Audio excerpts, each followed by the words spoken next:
ఏర్పాటు చేసిన మన కమిషనర్ గారికి, అదేవిధంగా ఇక్కడికి విచ్చేసిన ముఖ్య అతిథి మేయర్ మేడం గారికి, డిప్యూటీ మేయర్ మేడం గారికి, స్థానిక కార్పొరేటర్ మేడం గారికి, ప్రజాప్రతినిధులకి, ఇక్కడ నివాసిస్తున్న ప్రజలందరికీ నా యొక్క నమస్కారం. యాక్చువల్లీ ఇది మనం పెట్టే ఫస్ట్ కార్యక్రమం కాదు. అంటే మనం తెలంగాణలో అదేవిధంగా పెద్ద పెద్ద పట్టణాల్లో చూస్తూ ఉన్నాము. ఇలాంటివి ఓపెన్ స్పేసెస్ దొరకడం అంటే చాలా కష్టమైంది. అదేవిధంగా మనం వానాకాలంలో చూస్తూ ఉన్నాము, మన కొంచెం లోతట్టు ఏరియాస్లో అక్కడ వాటర్ స్టాగ్నేషన్ కావడం, నీళ్ళు నిలిచిపోవడం. సో యాక్చువల్గా మనకి ఇలాంటివి ప్లాన్డ్ లేఅవుట్స్లో కూడా మనకి ఓపెన్ స్పేసెస్ తప్పకుండా ఉండాలి. అండ్ యాక్చువల్లీ ఇలాంటివి జాగాల్ని మనం 2 రకాలుగా కాపాడాలి. ఒకటి, ఏదైనా పెద్ద గార్బేజ్ వల్నరబుల్ పాయింట్ అంటే పెద్ద పెద్ద చెత్త కుండీలాగా తయారు కాకుండా చూడాలి. ఎవరైనా వచ్చి మాకు ఈరోజు చెత్త బండి రాలే కాబట్టి అక్కడ ఖాళీ ప్లాట్ ఉంది, ఖాళీ జాగా ఉంది కాబట్టి వేస్తామనేది కాదు.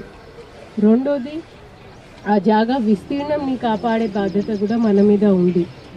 ఇప్పుడు ఏదైతే మన వినాయక్ నగర్లో ఈ లేఅవుట్ ఉందో, మాకు ఇందాక తెలిసింది ఏంటంటే చాలా పెద్ద ఏరియా ఇది. Almost 1000 square yards, 10,000 square yards అనమాట, బసంత్ నగర్. సో మీ అందరు ఆలోచించుకోవచ్చు ఇది ఎంత మంచి ఎసెట్, ఎంత మంచి ఆస్తి మీ మొత్తం చుట్టుపక్కల ఉన్న ఏరియాస్కి. ఏవైతే మన విగ్రహాన్ని పక్కన ఒక చిన్న పార్క్ ఉందో, సేమ్ అలాంటివి పార్క్. ఇన్ఫ్యాక్ట్ దానికంటే బ్రహ్మాండంగా మనం ఇక్కడ ఒక పార్క్, ఒక వాకింగ్ ట్రాక్ అయినా ఏర్పాటు చేసుకోవచ్చు. సో ఇక్కడ మేము అనేది ఏంటంటే జస్ట్ ఇది అధికారుల మీద, మున్సిపల్ కార్పొరేషన్ మీద ఈ బాధ్యత కాదు, ఇక్కడ విచ్చేసిన ప్రతి ఒక్కరి మీద. ఎందుకంటే రేపు వాకింగ్ ట్రాక్ ఇలాంటివి పార్కులు ఏర్పాటైతే మీ అందరు బాగుపడతారు, మీ అందరికీ ఒక వెసులుబాటు కల్పించడం అవుతుంది. సో దయచేసి ఈ ల్యాండ్ని మన సొంత ప్రయోజనాలు కాకుండా, అంటే మనం అందరికీ మంచి జరిగేలాగా ఇది ఒక మంచి పార్క్ లాగా డెవలప్ చేయాలి. నేను అదేవిధంగా అధికారులతో, కమిషనర్ గారితో, మేయర్ మేడంతో కోరేది ఏంటంటే, ఫస్ట్ ఈరోజు మనం క్లీనింగ్ చేసినాక చుట్టూ అంతా బయోఫెన్సింగ్ అయినా చేపియండి. మనకి గులాబ్ కనీసం మన సరిహద్దు ఏంటి అనేది మనకి తెలియాలి. అది తెలిసినాక మీరు దాని తర్వాత కౌన్సిల్ ఆమోదం తీసుకొని ఒక వాల్ పెట్టాలా లేదా ఇంకా ఏదైనా సౌందర్యీకరణ చేయాలా అనేది మీ అందరూ, you all are an elected body. So మీ అందరూ ఒక సామూహిక నిర్ణయం తీసుకుంటే తప్పకుండా ఇలాంటివి ల్యాండ్స్ని చేయాలి. ఇంకొకటి ఏంటంటే, మన రాష్ట్ర ప్రభుత్వం చాలా, అంటే జిహెచ్ఎంసీ ఏరియాలో, అదేవిధంగా కొన్ని రాబోయే రోజుల్లో జీడబ్ల్యూఎంసీలో కూడా ఒక చిన్న ప్రయోగాలు చేస్తూ ఉంది. ఏంటంటే మనకి ఇలాంటివి పెద్ద పెద్ద ఓపెన్ స్పేసెస్ని శాటిలైట్ మ్యాపింగ్ చేస్తూ ఉంటారు.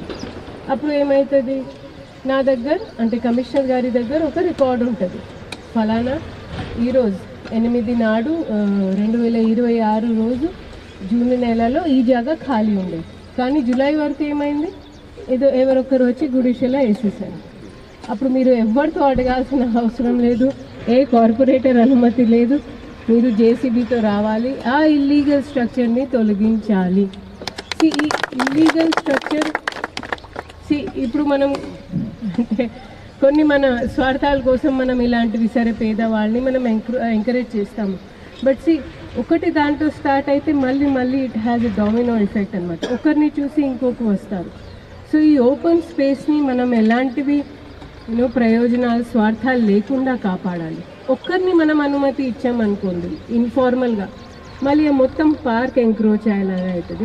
మనం పెద్ద పెద్ద పట్టణాల్లో చూస్తూ ఉన్నాము.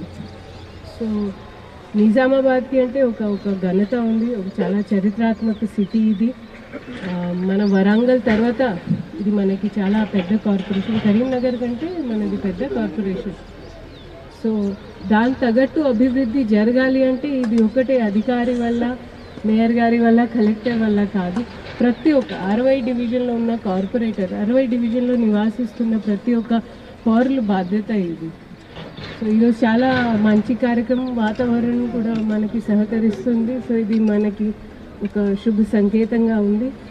అండ్ ఈ పనిని జస్ట్ ఫోటో ఆఫ్ కాకుండా మొత్తం క్లీన్ చేస్తారనేది భావిస్తూ ఈ కార్యక్రమాన్ని ఏర్పాటు చేసిన మళ్ళీ కమిషనర్ గారికి ధన్యవాదాలు.